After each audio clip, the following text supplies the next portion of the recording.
Hello दोस्तों, आज investments के रिगार्डिंग जनरल टॉक कर लेते हैं। अगर आप शॉर्ट टर्म इन्वेस्टर है या लॉन्ग टर्म, सबसे पहले तो आप डिसाइड कीजिए आप शॉर्ट टर्म इन्वेस्टर है या लॉन्ग टर्म। क्योंकि मिक्स मैच में कभी भी है ना,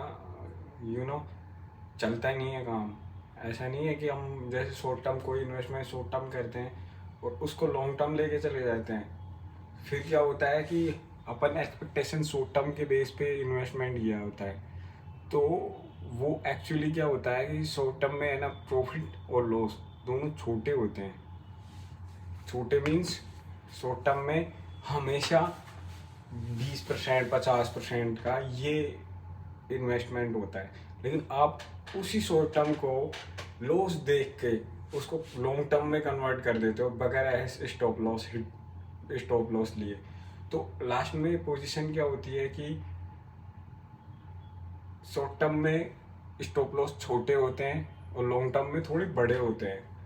तो क्या होता है कि आपने शॉर्ट टर्म इन्वेस्टमेंट किया और लॉन्ग टर्म पोजीशन को उसको थोड़ा बहुत लॉस देख के उसको लॉन्ग टर्म में कन्वर्ट कर दिया, ये सोच के कि यार स्टॉप लॉस जा रहा है, स्टॉप लॉस नहीं काटते हैं और इसको लॉन्ग टर्म में कन्वर्ट कर देते हैं। तो एटलीस्ट होता क्या है पता है, जो लॉन्ग टर्म का इन्वेस्टमेंट होता है ना, उसमें आपका स्टॉप लॉस 20% 25% अप्रोक्स इतना होता है, और जो टारगेट होता है वो लगभग 80% 100% 200% ऐसे टारगेट होते हैं उसके अंदर। लेकिन अगर शॉर्ट टर्म इन्वेस्टमेंट की बात कर लेते हैं तो 10% 20% 30% इतने प्रॉफिट, और जो इतना टारगेट होता है, और जो होता है 10% 15%, मतलब 1:3 का 1:2 का ये रहता है। और लॉन्ग टर्म में 1:5 6 7 ऐसे रहता है। तो जितना आप स्टॉप लॉस लेते हैं, जैसे अगर 200 पॉइंट का स्टॉप लॉस लेते हैं तो ओबियसली 500-600 पॉइंट का आपका प्रॉफिट मार्जिन होना चाहिए। इससे क्या होता है कि फर्दर जो मूव आती है ना डाउन साइड की, क्योंकि स्टॉक्स ऊपर की साइड में मोमेंटम 200-300% करते हैं, नीचे की साइड में मोमेंटम कम से कम हाफ तो करेंगे ना। सोचो कोई स्टॉक अगर 300% ऊपर चला गया तो कम से कम 30 से 40% का करेक्शन वो जब डाउन ट्रेंड स्टार्ट होगा तब करेगा।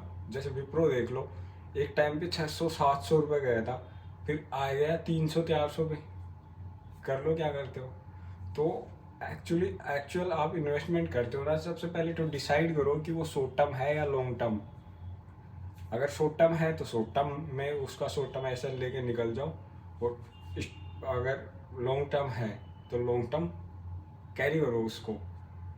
ऐसा नहीं है कि शॉर्ट टर्म को लॉन्ग टर्म में कन्वर्ट कर दिया। डोंट मिक्स योर इन्वेस्टमेंट में। स्टार्ट से आज से 2 से 3 साल पहले से आपको बोलता आ रहा हूँ। और कोई स्टॉक्स, मैं क्या actually multi year breakout stocks catch करता हूँ। तो मल्टी ईयर ब्रेकआउट में स्मॉल एसएल होता है, एक प्रॉपर एसएल होता है, और टारगेट होते हैं उसके अंदर प्रॉपर। अभी जैसे 6 स्टॉक्स मैंने सेलेक्ट किए, 6 में से कोई आपका एक एसएल ले गया, तो क्या होता है कि कई बार मेंटलिटी इतनी खराब होती है इन्वेस्टर्स की, तो वो एक एसएल ले गया ना तो उसकी मेंटलिटी ऐसे हो जाएगी कि सारे एसएल ले जाएंगे उसके।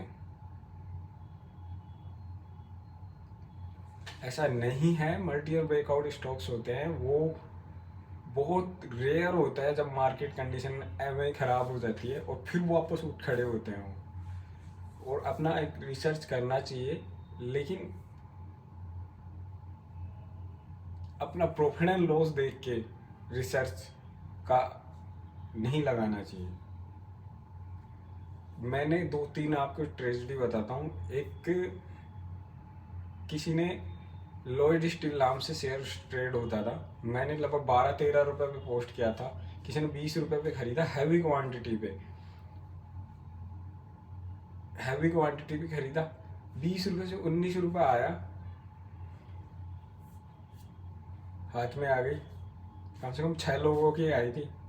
आज वो 60-65 रुपए पे ट्रेड कर रहा है वो स्टॉक।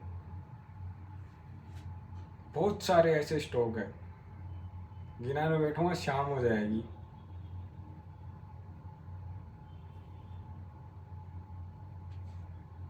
तो रिसर्च करो, लेकिन प्रॉफिट एंड लॉस देख के रिसर्च मत करो, एक्चुअली उसका रिसर्च करो, उसकी एक्चुअलिटी क्या है, ना कि आपका प्रोपी एंड एल आप इंटरेस्ट। आप रिसर्च करते हो तो आपको एक छोटी सी एडवाइस देता हूँ, अगर रिसर्च करते हो ना आप, तो होल्डिंग बनाने से पहले 6 स्टॉक्स में जो जो अलग अलग पोस्ट करता हूँ उनमें अलग अलग रिसर्च करो, और अपने फाइनेंशियल एडवाइजर से भी पूछ सकते हो, किसी से भी, किसी भी नाउन पर्सन से भी पूछ सकते हो कि कैसे है कैसे नहीं है ये स्टॉक। अगर वो थोड़ा बहुत भी नॉलेज रखता होगा तो आपको प्रॉपर गाइड करेगा। Thanks for watching.